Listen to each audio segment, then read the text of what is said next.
अमेठी राहुल का गढ़ या स्मृति का किला, राय के बयान पर कांग्रेस ने साधी चुप्पी।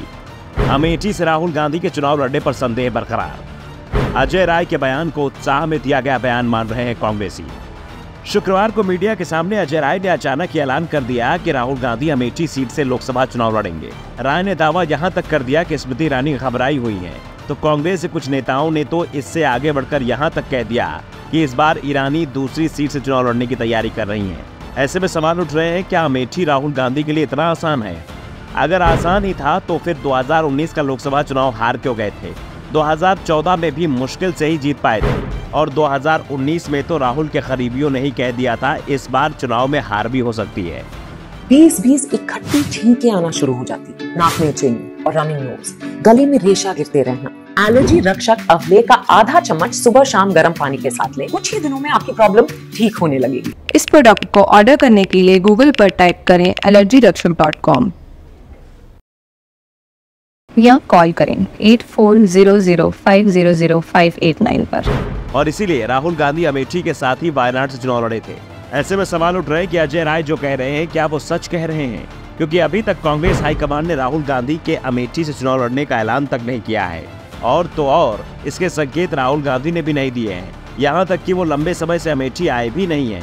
और प्रियंका गांधी जो चुनाव से पहले अमेठी में सक्रिय हो जाती थी और चुनाव के दौरान यहाँ डेरा जमा लेती थी, वो भी अमेठी में नहीं दिख रही है। सवाल ये उठ रहे हैं, क्या कांग्रेस अमेठी सीट से चुनाव लड़ेगी भी या नहीं? क्योंकि कुछ समय पहले सपा चीफ अखिलेश यादव ने अमेठी से सपा का उम्मीदवार उतारने का संकेत दिया था और संकेत तो यहाँ तक मिल रहे थे कि सपा के टिकट पर वरुण गांधी अमेठी चुनाव लड़ सकते हैं। अमेठी को कांग्रेस का गढ़ बनाने में संजय गांधी की बड़ी भूमिका मानी जाती है।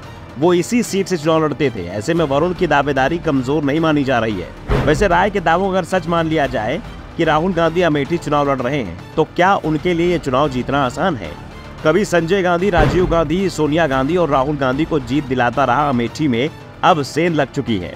स्मृति ईरानी ने यहाँ मजबूत पकड़ बना ली है। सही मायने में स्मृति की राजनीतिक पहचान ही अमेठी से बनी है। राहुल के लिए स्मृति ईरानी से अब यहाँ पार पाना आसान नहीं होगा।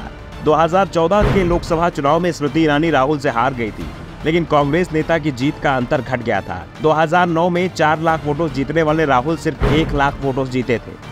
स्मृति ईरानी धीरे धीरे राहुल की जमीन खिसका रही थी। राहुल को इसका अंदाजा भी नहीं लगा।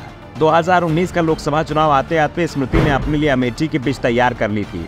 उन्होंने राहुल की पूरी जगह ले ली थी।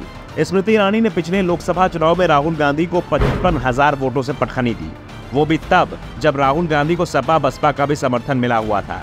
राहुल गांधी का अमेठी से हार जाना यूपी के कांग्रेस के अस्त होने जैसा था। राहुल ने वायनाड का रुख कर लिया।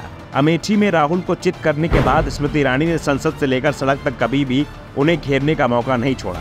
उनकी हमेशा कोशिश रही कि राहुल मुड़कर भी अमेठी की तरफ ना देखे। लेकिन कांग्रेस को भी इस बात का एहसास है कि यूपी में रास्ता बनाए बगैर केंद्र की सत्ता तक नहीं पहुंचा जा सकता, लिहाजा उसने दोबारा कोशिश तेज की है। वो अपने पुराने गढ़ को जिंदा करे। यही कारण है कि अजय राय ने राहुल गांधी के अमेठी से लोकसभा चुनाव लड़ने का ऐलान किया है। ये भी कहा है कि प्रियंका गांधी चाहे तो वाराणसी चुनाव लड़ सकती है। एक एक कार्यकर्ता उनके लिए जान लगा देगा। वाराणसी से प्रियंका के चुनाव लड़ने के बयान में उत्साह ज्यादा था, लेकिन आत्मविश्वास पूरी तरह से गायब था, क्योंकि राय को भी इस बात का एहसास है कि वाराणसी से 2024 के चुनाव में पीएम मोदी को हराना तो दूर, टक्कर देना ही आसान नहीं है। ऐसे में अगर प्रियंका वाराणसी चुनाव लड़ी और बुरी तरह से हार गई तो कांग्रेस का ये एक्सपेरिमेंट उस पर बहुत भारी पड़ेगा। ऐसे में राय का बयान पार्टी कार्यकर्ताओं में उत्साह जगाने की कोशिश ही माना जा रहा है। Bureau report, the Navdarpan news.